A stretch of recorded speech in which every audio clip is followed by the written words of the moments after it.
Iran यानी एक ऐसा देश जिसकी ताकत और सत्ता के आगे अमेरिका भी घुटने टेकता दिखाई देता है, जिसके रौब और दबदबे के आगे इजराइल भी नतमस्तक है।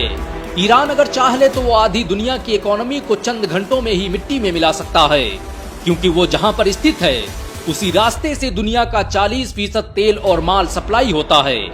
ईरान दुनिया की 21वीं सबसे बड़ी सैन्य ताकत है और वो आज दुनिया के सुपर पावर को टक्कर दे रहा है। ये तब है जब अमेरिका ने ईरान पर तमाम तरह की पाबंदियां लगा रखी हैं। ईरान की मौजूदा सरकार की स्थापना ही इजराइल का विरोध और अमेरिका के वर्चस्व को खत्म करने के लिए की गई थी। 1970 तक ईरान में पहलवी डायनेस्टी का राज था, जिसे अमेरिका और इजराइल का समर्थन हासिल था और उस दौर में ईरान अमेरिका का सबसे करीबी दोस्त माना जाता था। 1948 में जब इजराइल की स्थापना हुई तो जिस मुस्लिम देश ने सबसे पहले इजराइल को मान्यता दी थी उसका नाम ईरान था। शाह ईरान के विचारों और उसके अमेरिका समर्थक रवैये को वहां की जनता पसंद नहीं करती थी। इसी बात को लेकर वहां की जनता और सरकार के बीच में टकराव पैदा हुआ, जिसने ईरानी क्रांति को जन्म दिया। 1979 में ईरानी क्रांति के नतीजे में पहलवी राजवंश का अंत हो गया और ईरान में एक नई सरकार का गठन हुआ, जो आज इस्लामी रिपब्लिक ऑफ ईरान कहलाती है। ईरान की इस सरकार को बनाने में भारत के मशहूर आलिम दीन सैयद अहमद मुसावी के पोते रूहुल्लाह खामेनेई का बड़ा योगदान रहा। उत्तर प्रदेश के बाराबंकी जिले में जन्मे सैयद अहमद मुसावी के पोते रूहुल्लाह खामेनेई ने ही ईरानी क्रांति का नेतृत्व किया था और वो ईरान के पहले सुप्रीम लीडर थे।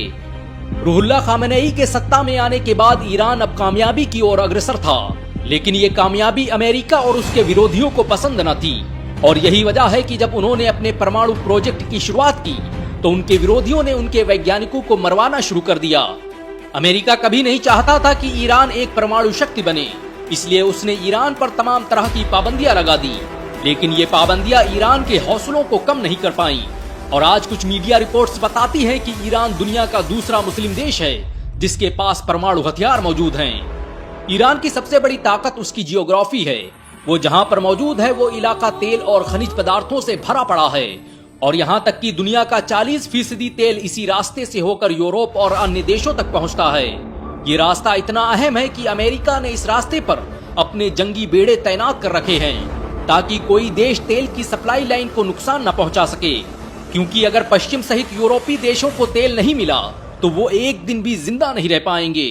और तेल कितनी बड़ी ताकत है इसका खौफ शाह फैसल अमेरिका को पहले ही दिखा चुके हैं। कहा जाता है कि लेबनान की तंजीम हिजबुल्लाह और फिलिस्तीनी संगठन हमास को ईरान ही हथियार सप्लाई करता रहा है।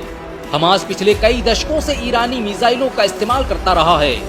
दुनिया आज भी हैरत में है कि एक शिया देश किसी सुन्नी संगठन की मदद कैसे कर सकता है, लेकिन बात जब फिलिस्तीन की हो, बात जब किबला अव्वल को बचाने की हो, तो हर मसलक और हर जात का फर्क छोटा पड़ जाता है।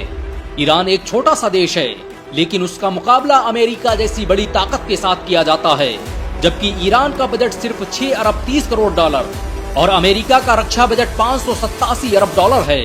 यहाँ तक कि सऊदी अरब ईरान से 9 गुना ज्यादा पैसा हथियारों और युद्धपोतों पर खर्च करता है। ईरान के पास 50 से अधिक रडार सिस्टम मौजूद हैं। ईरान के पास मौजूद अस्र रडार द्वारा समंदर में 2 किलोमीटर तक दुश्मनों का पता लगाया जा सकता है।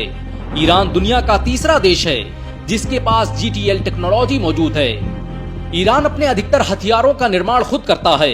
उसके बनाए गए हथियार आज दुनिया भर में इस्तेमाल किए जाते हैं। ईरान के पास दुनिया के सबसे खतरनाक फौजी सैनिक मौजूद हैं। ईरान की सेना में फौजियों की तादाद 6,70,000 से अधिक है। ईरान ने एक स्पेशल फोर्स भी तैयार कर रखी है जिसे इंकलाबी गार्ड के नाम से जाना जाता है।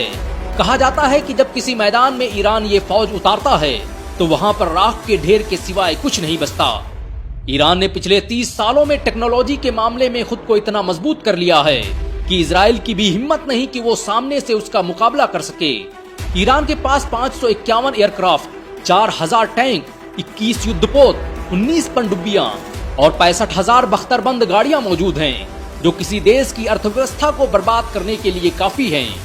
इतनी पाबंदियों के बावजूद ईरान आज मिस्र और इजराइल के बाद मिडिल ईस्ट की तीसरी सबसे बड़ी ताकतवर शक्ति बन चुका है।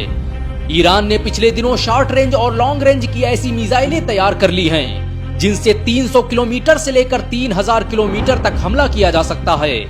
कहा जाता है कि ईरान के मिसाइल सिस्टम को ताकतवर बनाने में रूस भी उसकी मदद कर रहा है और उसकी वजह यह है कि रूस भी ईरान की तरह अमेरिका विरोधी देश है। 2016 में रूस ने ईरान को एक रडार टेक्नोलॉजी दी थी, जिसके जरिए ईरान पर होने वाले किसी हमले को रास्ते में ही नाकाम किया जा सकता है।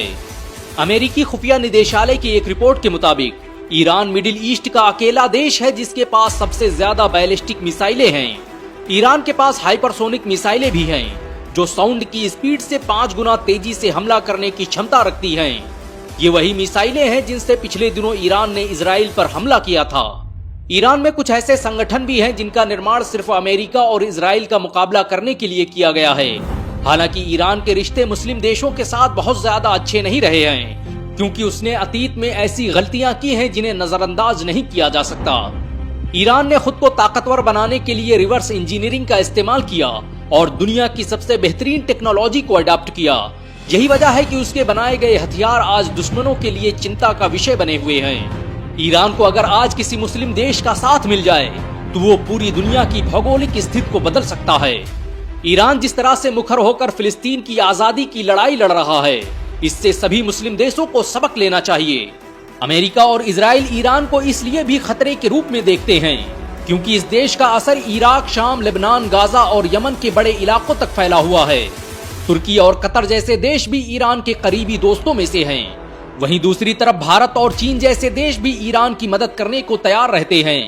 भारत तेल और गैस बड़े पैमाने पर ईरान से ही खरीदता